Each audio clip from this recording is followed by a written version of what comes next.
오늘부터는 저희가 사도행전 강해를 시작하는데요. 오늘은 사도행전 강해 첫 번째 시간으로 사도행전 1장 1절에서 11절을 통해서 오직 성령이 너희에게 임하시면 이라는 제목으로 하나님의 말씀을 증거하도록 하겠습니다.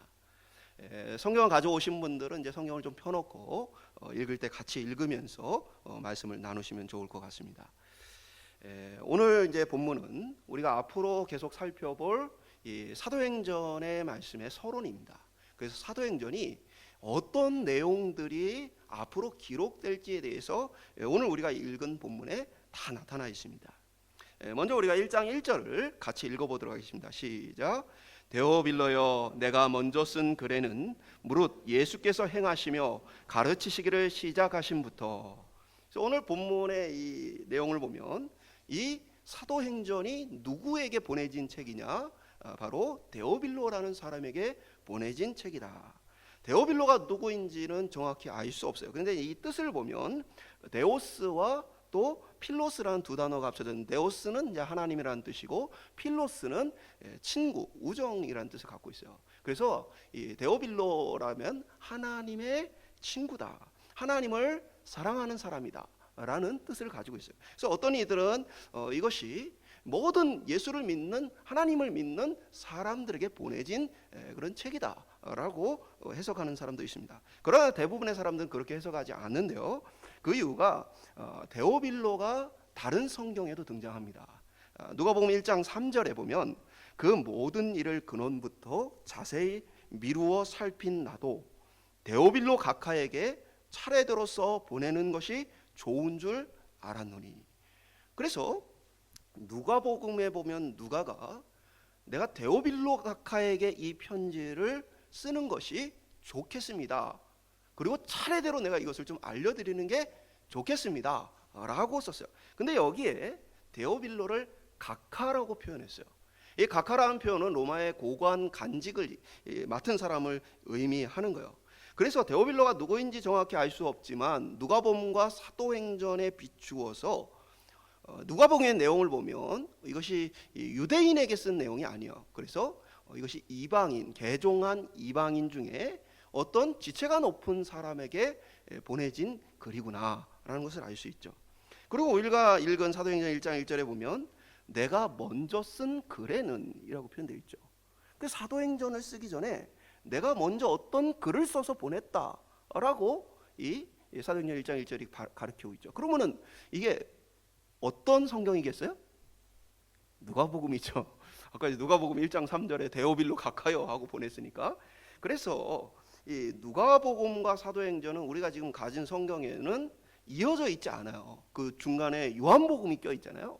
근데 이제 누가복음과 사도행전은 사실은 연결된 책이기 때문에 누가복음에서 사도행전으로 이어서 읽을 때 여러분이 조금 더 이 문맥과 내용을 더 잘 파악을 할 수 있어요.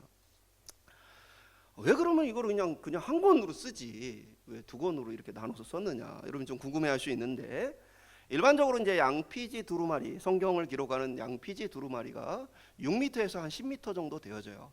그 정도 길이가 되어졌기 때문에 아마 이제 누가복음과 사도행전을 하나로 이어서 기록하지 않고 그 길이에 맞춰서 둘로 나눠 써서 보냈다라고 추측해 볼 수 있겠죠. 먼저 누가는 누가복음과 마찬가지로 세례 요한의 사역을 이야기하고 그것을 통해 예수님의 사역으로 이어지는 것을 표현해줘요. 그리고 사도행전도 똑같이 세례 요한의 사역에서 예수 그리스도의 사역으로 이어지는 부분을 초두에 이야기를 해줍니다. 그러면서 누가복음의 이제 마지막 장인 24장 보면 49절에 보면 예수님께서 이야기하시는 내용이 나와요. 볼지어다 내가 내 아버지께서 약속하신 것을 너희에게 보내리니 너희는 위로부터 능력을 입을 때까지 이 성에 머물라. 그러니까 누가복음의 마지막에서 예수님이 뭐라고 말씀하셨느냐? 내가 보내줄 게 있는데 너희가 이 성 예루살렘에 머물러 있다가 그것을 받아라 라고 얘기를 하신 거예요. 그러니까 이제 이 누가복음의 예루살렘에서 받아야 할 약속한 것을 기다리는 것이 사도행전에 어떻게 이루어졌는지를 사도행전이 이야기해 주면서 시작하는 거예요. 그리고 또 누가복음 24장 47절과 48절에 보면 또 그의 이름으로 죄 사함을 받게 하는 회개가 예루살렘에서 시작하여 모든 족속에게 전파될 것이 기록되었으니 너희는 이 모든 일의 증인이라. 그러니까 누가복음 마지막에 뭐냐면 예수님께서 예루살렘으로부터 모든 민족 가운데 이 복음이 전파될 것이다 라는 이야기를 하셨고, 사도행전은 뭡니까? 이제 예수님께서 말씀하신 그 일이 어떻게 이루어졌는가. 그래서 예루살렘으로부터 시작해서 모든 민족 곧 땅끝까지 복음 전하는 그 결과, 예수님이 하신 말씀에 그 일이 어떻게 성취되었는가를 기록하고 있는 게 사도행전인 것이죠. 4절과 5절에 보면 사도와 함께 모이사 그들에게 분부하여 이르시되 예루살렘을 떠나지 말고 내게서 들은 바 아버지께서 약속하신 것을 기다리라. 요한은 물로 세례를 베풀었으나 너희는 몇 날이 못되어 성령으로 세례를 받으리라 하셨느니라.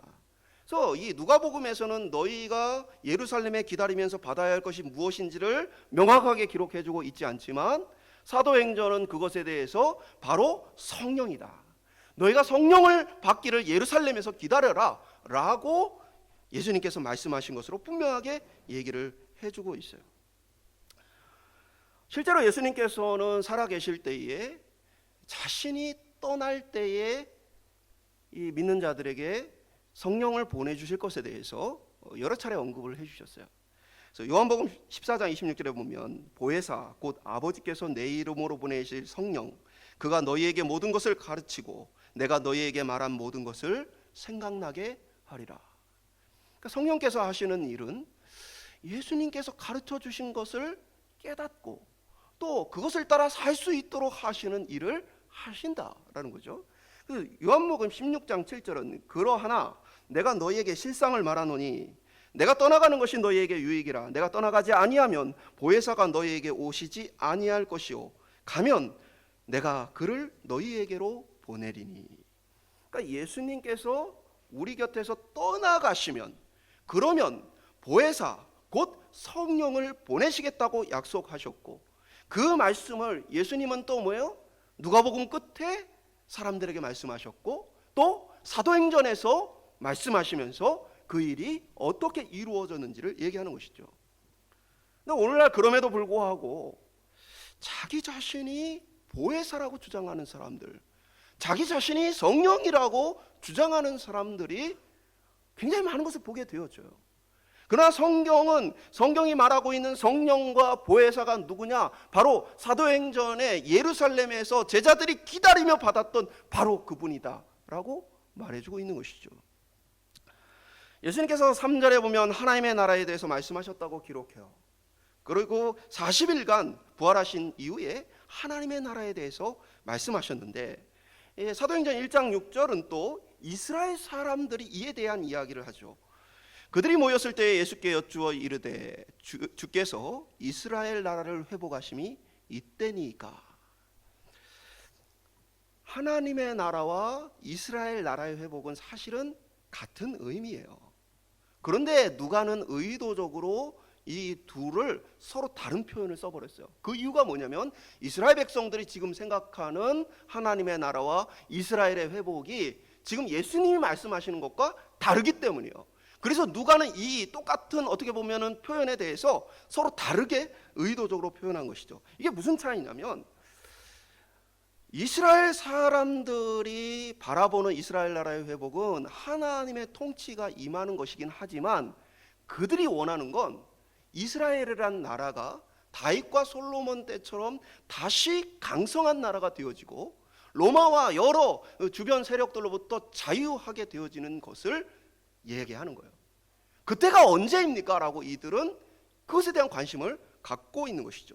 반면에 예수님께서 제자들에게 가르치신 하나님의 나라는 뭡니까? 하나님의 나라에 대한 이야기를 하시고 하나님의 나라에 대한 명령을 주셨을 때 그 내용이 다 사도행전에 나와 있는 거예요. 그것이 무엇이냐? 곧 하나님께서 선택한 백성들을 찾아 세계 열방으로 나아가서 그들에게 이 소식을 알려주고 그들이 뭐예요? 하나님을 왕으로 인정하고 하나님의 백성으로서 그 하나님의 명령을 따라 살아가는 나라가 하나님의 나라예요. 그래서 이 나라는 우리가 생각하는 어떤 국가를 얘기하는 것이 아니고 영적인 나라를 얘기하고 있는 것이죠. 하나님이 왕 되시고 믿는 사람들이 하나님을 왕으로 인정하는 나라, 그것이 바로 예수님께서 말씀하신 나라예요. 그런데 오늘날 우리가 살아가는 이 시대에도 이스라엘 백성들, 당시 유대인들이 가졌던 것과 같은 잘못된 하나님의 나라와 하나님의 때에 대한 생각들을 갖고 있는 사람들이 많이 있어요. 그들은 이렇게 생각해요. 이 나라가 하나님을 믿는 나라가 됐으면 좋겠다. 여러분, 대한민국이 모든 사람들이 하나님을 믿는 나라가 되는 게 하나님의 뜻일까요? 저는 절대 아니라고 봅니다. 그렇기에 그들이 하는 일은 뭐예요? 절에 가서 불상을 망가뜨리거나 직장에서 억지로 종교활동을 강요해서 예수를 믿도록 억압하는 일들을 합니다. 그래서 그것이 자신이 생각하는 내가 다니는 직장이 하나님을 섬기는 직장으로, 내가 사는 국가와 또 지역이 하나님을 섬기는 그러한 곳으로 바뀌기를 열망하는 것이죠. 그러나 예수님의 관심과 예수님이 말씀하신 하나님의 나라 일은 그러한 것이 아니에요. 사도행전을 통해 이루어져가는 하나님의 나라는 뭐예요? 하나님께서 선택한 백성들을 향해 복음을 전하는 것이죠. 정확히는 우리가 누가 선택받았는지 우리가 알 수 없기 때문에 뭡니까? 가서 복된 소식을 전파하고 택한 자들이 변화를 받아 하나님을 왕으로 섬기게 되어지는 변화들이 나타나는 것이 하나님의 나라죠. 그렇기 때문에 오늘 우리 속에서 어떻게 보면 세상이 원하는, 우리가 원하는 것들을 완전히 하나님 믿는 사람들로 변화시키고 하나님 믿는 지역으로 변화시키고 그러한 태도들을 내려놔야 돼요. 여러분 한번 생각해 보세요. 다른 종교를 가진 사람들이 이 대한민국은 앞으로 다 하나님 믿는 기독교 국가야 라고 선언하는 순간 그 사람들은 이 대한민국에 살 수 없는 것입니다.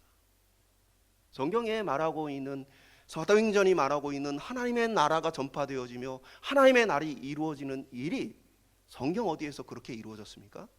한 군데도 그런 적이 없어요. 오히려 믿지 않는 자들과 함께 공존하며 때로는 그들에게 핍박을 받아가면서도 불구하고 택함 받은 하나님의 백성들이 그 하나님을 왕으로 여기며 견디고 참으며 그 신앙을 이어가는 것이 바로 하나님의 나라 일이라고 성경이 기록해주고 있는 것이죠.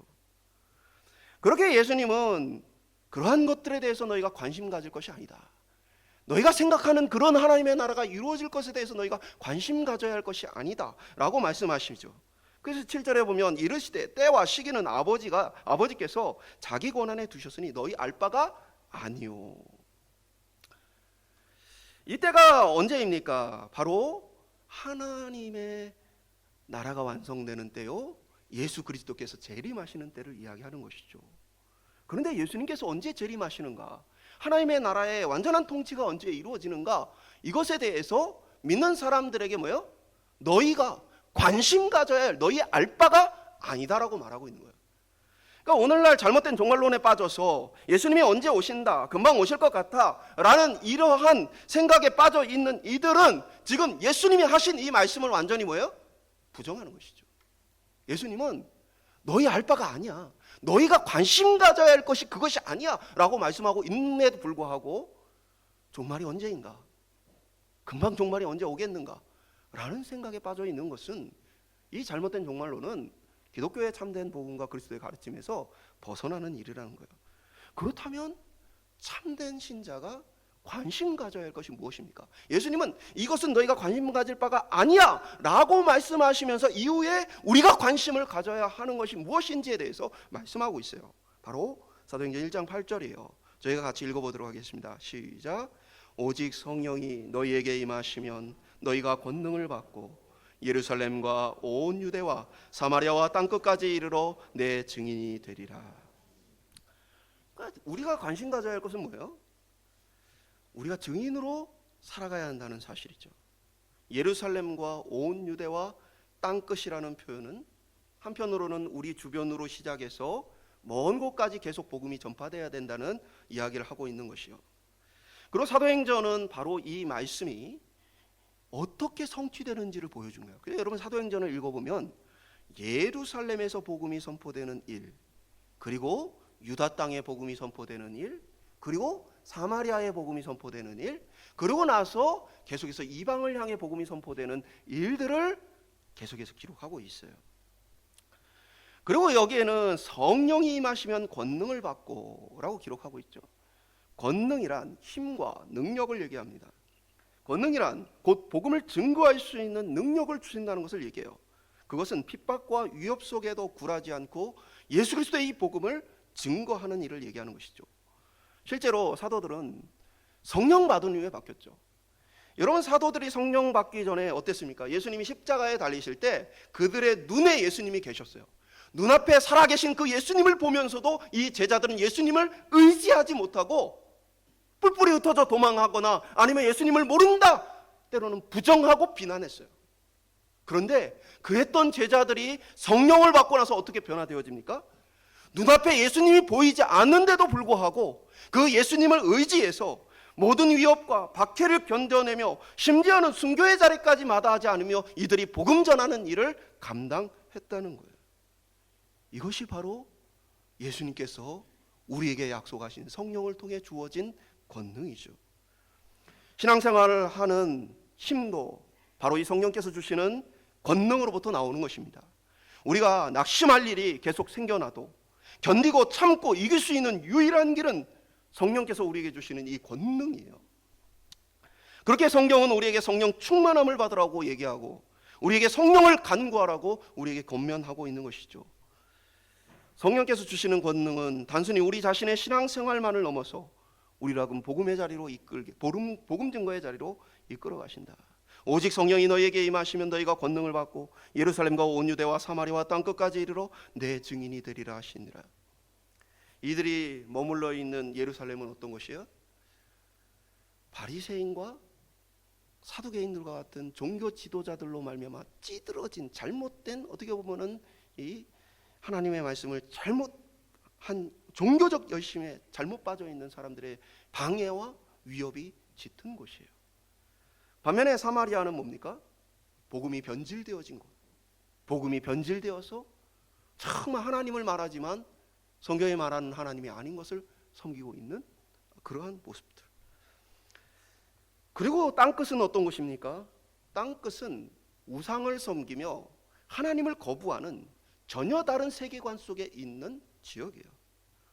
그런데 이 성령께서 우리에게 주신 권능은 이 모든 종류의 다양하게 복음을 막아서는 모든 것들에 대해서 이기는 유일한 대안이라고 우리에게 말씀해 주고 있는 것이에요.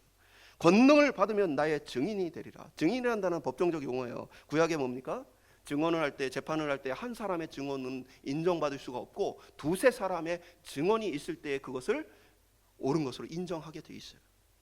그 두세 사람이 증언하는 것은 뭐야? 자신이 알고 있는 것과 자신이 경험한 것을 드러내는 것입니다.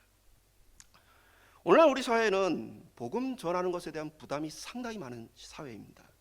종교적인 영역은 개인적인 아주 프라이버시가 중요한 영역이기 때문에 함부로 묻거나 또는 이야기하는 것이 불편하게 느껴지고, 또 종교적인 영역은 다른 사람을 존중하고 그리고 그 사람의 생각에 대해서 인정하고 언급하지 말아야 될, 우리가 따로 언급하지 말아야 될 그런 민감한 분야로 지금 사회적 분위기가 형성되어 있죠. 오늘 우리 사회는 어떤 사회예요? 사회적인 이런 분위기 속에 이 억압이 우리로 하여금 복음을 증인으로서 언급하지 못하게 하는 그러한 시대 속에 살고 있어요. 우리가 이 사회적 억압을 어떻게 이겨낼 수 있을까요? 성령을 통해 권능을 받는 것 말고는 이 사회적 억압을 이겨낼 길이 없어요. 우리가 이 사회적 억압을 이길 능력은 오직 하나님께서, 그리스도께서 우리에게 보내신 성령을 의지하는 것이죠.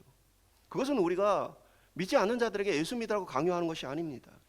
증인의 역할은 내가 알고 있는 것과 내가 경험하는 것을 알려주는 것뿐이에요. 우리는 그 이상의 부담을 갖지 않습니다. 그렇게 예수님께서 제자들에게 복음을 전파하라고 보내시고는 누가복음 9장 5절에 뭐라고 말씀하셨어요? 누구든지 너희를 영접하지 아니하거든 그 성에서 떠날 때에 너희 발에서 먼지를 떨어버려 그들에게 증거를 삼게 하라.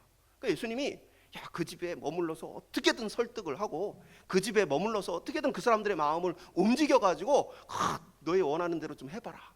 복음을 좀 예수 좀 믿게 해라 라고 말씀하시지 않으셨어요. 너희는 증인이고 가서 증언하면 된다. 그리고 그것을 받아들이지 않으면 너희는 그것을 그냥 떠나오면 된다. 이것이 우리가 맡은 증인의 역할이에요. 예수를 믿지 않던 사람들이 예수를 믿는 것도 성령의 놀라운 역사입니다. 성령의 권능으로 되어지는 것이 우리가 말을 잘하고 우리가 많은 노력과 희생을 해서 이루어지는 일은 아니에요. 사실은 복음을 전하다 보면요, 완전 기대에 어긋나는 사람들이 예수를 믿는 경우가 있어요. 저도 이제 그런 경험이 있는데, 이제 벤치에 앉아 있는 아주 이렇게 등치가 크고 인상이 사나운 그런 남자분에게 복음을 전해야겠다는 마음이 들어서 다가갔어요. 근데 이 사람은 제 마음 한편에는 예수를 안 믿을 것 같은데, 제 생각에도 한편에는 인간적인 생각에 상냥하고 점잖고 예의 있게 남의 이야기를 들어줄 사람, 이런 사람이 좀 가능성이 있을까? 이렇게 우락부락하고 굉장히 인상이 나쁘고 이런 사람은 꺼져! 라고 얘기하지 않을까? 그런 마음이 드는데 놀라워요. 전한 몇 마디 말에 눈물을 글썽이며 예수 그리스도를 영접하는 것이죠. 그것은 우리의 말에 능력이 있어서가 아니에요. 성령께서 그 사람을 변화시킬 권능이 있으시기 때문에 그런 것이에요. 성령께서 그 사람의 마음을 변화시키기 때문이에요. 내게 능력이 있다면 내가 말하는 사람들이 다 변화를 받아야 되겠죠. 우리에게 주어진 권능은 다른 사람을 변화시키는 권능이 아니에요. 우리에게 주어진 권능은 담대하게 증인으로 살아가는 권능입니다. 복음을 전한 것이 부끄럽고 주저가 되십니까? 내가 복음을 전하면 이 사람과 관계가 멀어질 것 같고 이 사람에게 신뢰가 되진 않을까, 그러한 마음이 생기십니까? 성령의 권능을 구하십시오. 올 한 해 우리가 성령의 권능을 받는 귀한 한 해가 되길 소망합니다. 예수께서는 이 말씀을 하시고 구름 가운데로 하늘로 올라가셨고 흰옷을 입은 두 사람, 곧 천사를 얘기하는 거죠. 예수님께서 그들이 본 그대로 다시 오실 것이다 라고 말씀하시죠. 오늘날 많은 이단들이 자신을 예수라고 주장합니다. 저는 그러나 그들 중에 구름 가운데 내려온 사람을 본 적이 없습니다. 물론 이 해석에 대해서 또 신학적인 면을 강조해서 어떤 이들은 구약의 하나님의 임재를 상징하는 수단으로 구름을 얘기해요. 그래서 예수님께서 구름 가운데 오신다는 것의 또 다른 의미로서 예수님이 하나님의 권세와 권능을 가지고 오신다라고 해석하기도 합니다. 그럼 이 얘기는 뭐냐면 온 세상을 다스리시는 심판자로 주인으로 오시는 거예요.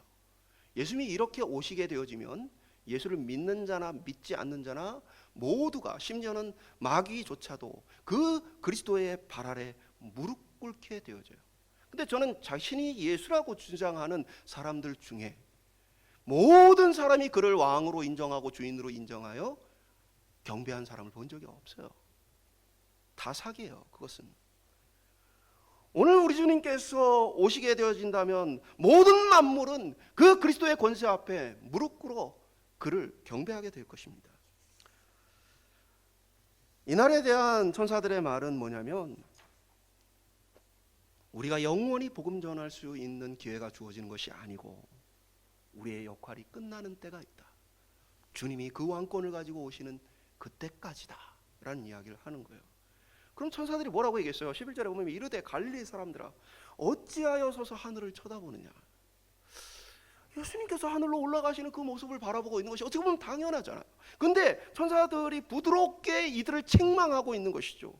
너희들이 지금 관심 가져야 할 것은 예수님이 이렇게 올라가고 있는 모습이 아니야. 너희가 더 관심 가져야 할 것은 무엇이냐면 바로 주님이 다시 오시는 그날까지 증인으로 살아가는 것이야 라고 이야기해주고 있는 거예요. 우리 모두는 권능의 사람들입니다. 왜 그렇습니까? 성령을 힘입어 예수를 믿은 사람들이요. 성령께서 우리 가운데 계신 사람들입니다. 그 안에는 성령의 권능과 능력이 있어요. 그런데 우리 자신은 성령을 받았고 성령께서 주신 권능을 받았다는 사실을 잊고 살 때가 많습니다. 코끼리 사슬 증후라는 것이 있어요. 코끼리가 어릴 때 힘이 없을 때 사슬로 묶어가지고 이렇게 큰 말뚝에 묶어놓는 거예요. 그러면 이제 코끼리가 어리기 때문에 힘이 없어가지고 이 쇠사슬을 풀지를 못해요. 그래서 거기에 이제 매여 있게 되어 있죠. 그러다가 이제 그런 상황 속에서 코끼리가 자라다 보면 이제 나중에 이 코끼리가 장성하여서 이제 힘이 대단해졌음에도 불구하고 그냥 밧줄로 묶어가지고 작은 말뚝에다 묶어놔도 코끼리가 거기를 벗어나질 않아요. 그 이유는 코끼리가 그동안 뭐예요? 어릴 때 벗어나려고 했다가 실패했던 경험, 이런 것들이 누적되어서 나는 벗어날 수 없다라고 판단하는 거예요. 제가 이 말씀을 드리느냐, 오늘 우리는 하나님께서 보내신 성령, 예수 그리스도께서 우리에게 보내신 성령의 권능을 입은 사람들인데 마치 이 권능이 없는 것처럼 살아간다는 거예요. 이 권능이 없는 것처럼, 권능이 나는 할 수 없어, 나는 어쩔 수 없어 라는 그러한 삶 속에 살아가고 있다는 것이죠. 내가 얼마나 힘이 있고 내가 얼마나 대단한 부르심을 받은 사람인지, 내 안에 있는 성령께서 얼마나 대단한 능력을 갖고 있는지 많은 그리스도인들이 깨닫지 못하고 살아가고 있다는 거예요. 그와 같이 우리는 우리 인생의 작은 실패들, 여러 가지 어려웠던 환경들, 이런 것들 때문에 우리의 삶이 짓눌려 있는 것으로부터 자유롭지 못하기가 쉬워요. 정말 우리 인생의 모든 문제는 예수 그리스도께서 보내신 성령 안에 해결된다고 봅니다. 우리 안에 있는 성령의 권능을 힘입어 살아가기 소망합니다. 그래서 그리스도께서 걸어가신 십자가의 길처럼 우리가 우리의 삶에 있는 모든 고난과 괴로움과 모든 어려움들을 능히 이길 수 있는 힘이 그리스도 예수 안에서 있다는 사실을 경험할 수 있기를 바랍니다. 그리고 이 쇠사슬을 끊고 그리스도 안에 참된 자유를 누리기를 소망합니다. 그것은 정확히 말하면 우리의 능력이 아니라 우리 안에 있는 성령의 권능이에요. 예수님께서도 요한복음 14장 12절을 통해 이렇게 말씀하셨어요. 내가 진실로 너희에게 이르노니 나를 믿는 자는 내가 하는 일을 그도 할 것이요 또한 그보다 큰 일도 하리니 이는 내가 아버지께로 감이라. 예수님은 자신이 우리로부터 떠나 아버지께로 가기 때문에 우리가 더 큰 일을 할 수 있다고 말씀하세요. 그것은 바로 보혜사 성령님을 우리에게 보내시기 때문인 것이죠. 아버지께로 가시는 예수님께서 우리에게 이 놀라운 권능의 사람으로 우리를 부르셨다는 사실, 우리에게 이 놀라운 권능으로 힘입혔다는 이 사실을 올 한 해 기억할 수 있기를 소망합니다. 말씀 맺도록 하겠습니다. 오직 성령이 너희에게 임하시면 너희가 권능을 받고 예루살렘과 온 유대와 사마리아와 땅끝까지 이르러 내 증인이 되리라. 오늘 그리스도께서 보내신 성령을 받은 우리가 얼마나 큰 능력을 가졌는지 기억할 수 있기를 소망합니다.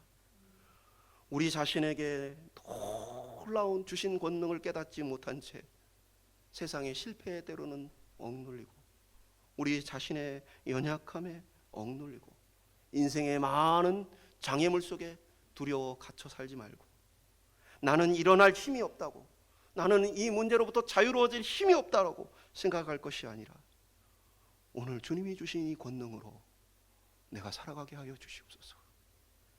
오늘 주님이 보내신 성령을 통해 주신 이 권능으로 증인으로 살게 하여 주시옵소서. 올 한 해 저희들의 삶이 이 사도행전의 기록처럼 그리스도의 복음과 더불어 놀라운 권능을 힘입는 한 해가 될 수 있기를 주님의 이름으로 축복합니다.